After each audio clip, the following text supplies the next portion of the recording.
बिस्मिल्लाहिर्रहमानिर्रहीम। अस्सलाम वालेकुम डियर स्टूडेंट्स। कल हमने ट्रांसपोर्टेशन प्रॉब्लम को डिस्कस किया था, आज हम उसके एक क्वेश्चन को डिस्कस करेंगे। देखिए, obtain the initial basic feasible solution of the transportation problem whose cost and requirement table is given below. ठीक है, हमने इस फॉलोइंग ट्रांसपोर्टेशन प्रॉब्लम को सॉल्व करना है, इसका फिजिबल सॉल्यूशन निकालना है, इसकी कॉस्ट भी गिवन है और इसका रिक्वायरमेंट टेबल भी गिवन है। अब हम पहले टेबल को समझते हैं, उसके बाद इसको सॉल्व करेंगे।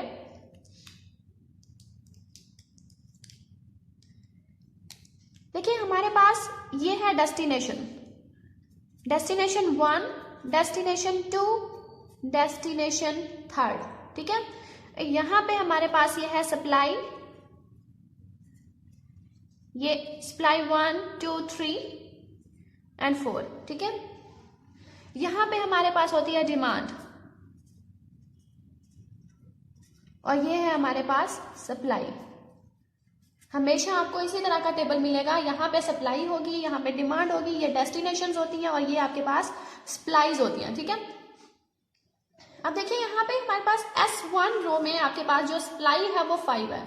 ठीक है, S2 में आपके पास सप्लाई 8 है, यहाँ पे सप्लाई 7 है और यहाँ S4 में आपके पास क्या है, सप्लाई 14 है। इसी तरीके से डिमांड पे आ जाते हैं। डिमांड देखिए, आपके पास फर्स्ट कॉलम में डिमांड जो है वो 7 है, सेकेंड कॉलम में डिमांड 9 है, थर्ड कॉलम में डिमांड क्या है, 18 है। ठीक है, ये तो हमारे पास हो गया एक टेबल ट्रांसपोर्टेशन प्रॉब्लम का। अब हमने एक्चुअली करना क्या है, फर्स्ट ऑफ ऑल तो आपको ये पता होना चाहिए कि ये आपके पास बैलेंस्ड ट्रांसपोर्टेशन प्रॉब्लम है। वो कैसे, हमें कैसे पता चलेगा कि ये बैलेंस्ड ट्रांसपोर्टेशन प्रॉब्लम है। देखिए, अगर हम सप्लाई को ऐड करेंगे तो हमारे पास आंसर आता है 34। इसी तरीके से अगर हम डिमांड को भी ऐड करते हैं तो हमारे पास 7 + 9 + 18 इक्वल्स टू 34 आता है। सप्लाई और डिमांड इक्वल है, सप्लाई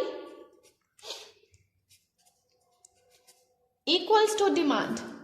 अगर हमारे पास सप्लाई और डिमांड इक्वल हो जाए तो ये हमारे पास ट्रांसपोर्टेशन प्रॉब्लम जो है वो बैलेंस ट्रांसपोर्टेशन प्रॉब्लम कहलाता है। ठीक है, तो अब बैलेंस ट्रांसपोर्टेशन प्रॉब्लम को हमने north west corner method use करके इसको सॉल्व करना है। नॉर्थ वेस्ट कॉर्नर मेथड,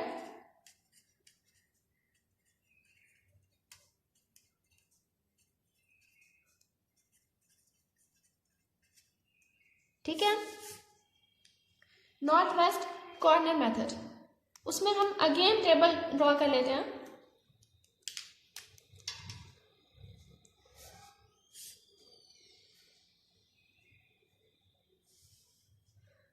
ये हमारा टेबल अगेन ड्रॉ हो गया। सेल्स बना लेते हैं। ये आपके पास आ जाएगा 4 रोज एंड 3 कॉलम्स। ठीक हो गया, उसके बाद यहां पे सप्लाई, ये डिमांड। अभी डिमांड और सप्लाई को हम एज इट इज लिख रहे हैं, 7, 9, 18, फिर 5, 8, 7, 14। ठीक हो गया, destination 1, destination 2, destination 3, supply 1, supply 2, supply 3, supply 4। ठीक है, यहां तक तो हमने ये टेबल बना लिया। अब देखिए, आपके पास ये जो वैल्यूज गिवन होगी 2, 7, 4, ये डेस्टिनेशन की वैल्यूज हैं, इनको हम यहाँ पे एक सेल छोटा सा बना के उसमें पुट कर देंगे। ये हमने ये 2 यहाँ पे लिखना है, ये 7, ये 4, 3, 1, 5, 4, 7, 1, 6, 14। ठीक है, यहां तक जो प्रोसेस है वो आप हर मेथड में करोगे। नॉर्थ वेस्ट कॉर्नर हो, हमारे पास लीस्ट कॉस्ट मेथड हो या वोगल्स अप्रोक्सीमेशन मेथड हो, आप ये वाले प्रोसेस को हर मेथड में करोगे। ठीक है, उसके बाद हम आते हैं नॉर्थ वेस्ट कॉर्नर मेथड पे। ठीक है, अब हम स्टार्ट करते हैं। देखिए, नॉर्थ वेस्ट, यहां से ये सेल जो है वो नॉर्थ का भी है और वेस्ट का भी है। ठीक है, तो हम नॉर्थ वेस्ट कॉर्नर मेथड यहाँ पे यूज करेंगे, इस सेल से स्टार्ट करेंगे। देखिए, हमने करना क्या है, एक्चुअली ये सप्लाई और डिमांड हमने यहाँ पे पहुंचानी है इस सेल में, ठीक है। इस सेल में सप्लाई और डिमांड कैसे पहुंचाएंगे, जहां पे आपके पास आपने पहले चेक करना है कि सप्लाई हमारे पास मिनिमम है या डिमांड मिनिमम है। हमारे पास सप्लाई मिनिमम है, मतलब हम यहाँ पे ज्यादा से ज्यादा 5 सप्लाई कर सकते हैं, 5 आइटम, उससे ज्यादा अप्लाई नहीं कर सकते। लेकिन हमारे पास डिमांड क्या थी, 7 आइटम्स की थी, लेकिन हम डिमांड पूरी कर तो नहीं सकते, ठीक है। तो इसलिए हमें क्या करना पड़ेगा, यहाँ पे 5 को रिप्लेस कर देना पड़ेगा। अब जैसे ही हम यहाँ पे 5 को पुट करेंगे, सप्लाई यहां से खत्म हो गई, सप्लाई हमारे पास यहाँ पे आ गई 0, ठीक है। सप्लाई 0 हो गई, यहाँ से डिमांड जो है वो 5 आइटम्स की तो पूरी हो गई, बाकी हमारे पास यहाँ पे 2 आइटम्स बच गए, ठीक है। तो सप्लाई इस रो से खत्म हो चुकी है, यहाँ पे हम और सप्लाई नहीं कर सकते, जिसकी वजह से ये जो रो है वो कैंसिल आउट हो जाएगी, ठीक है। आपने इसको कैंसिल कर देना, मैं ऐसे कैंसिल कर रही हूँ, आप बेशक इसको लेड पेंसिल से कैंसिल कर दें। उसके बाद हम आते हैं अगेन नॉर्थ वेस्ट कॉर्नर पे।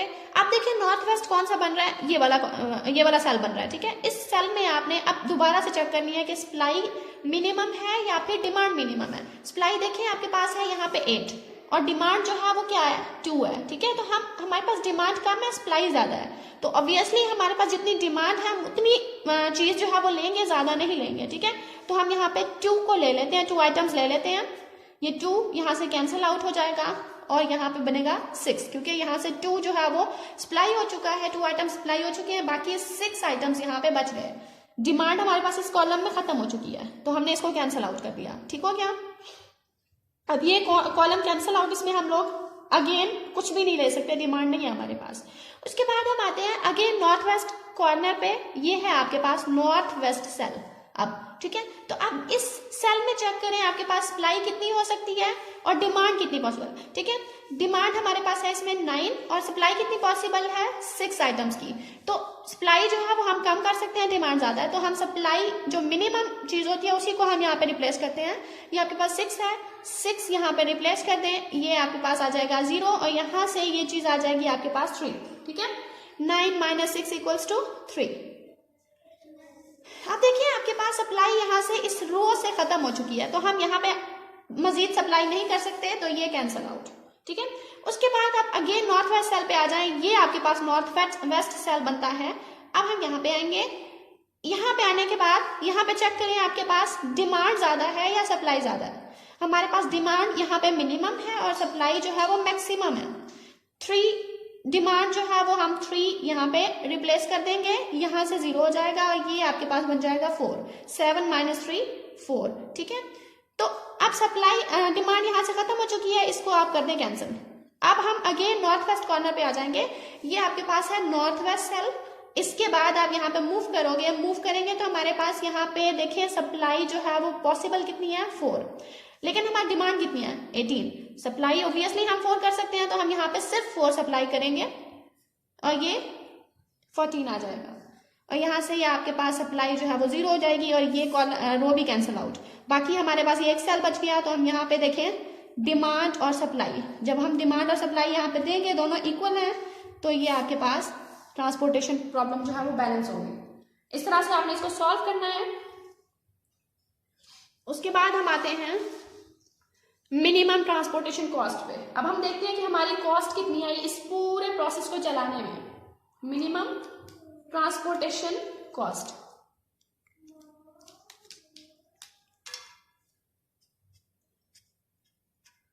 Minimum transportation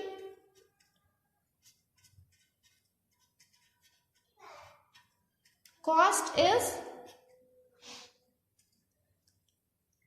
minimum transportation cost हमारे पास है, इस 2 को आप 5 से मल्टीप्लाई करो। जिन जिन सेल्स में हमने सप्लाई और डिमांड दी थी उनको आपने यहाँ पे राइट करना है। वो कैसे राइट करना है, ये जो आपके पास 2 था, इस 2 को इस 5 से मल्टीप्लाई करें, 5 × 2,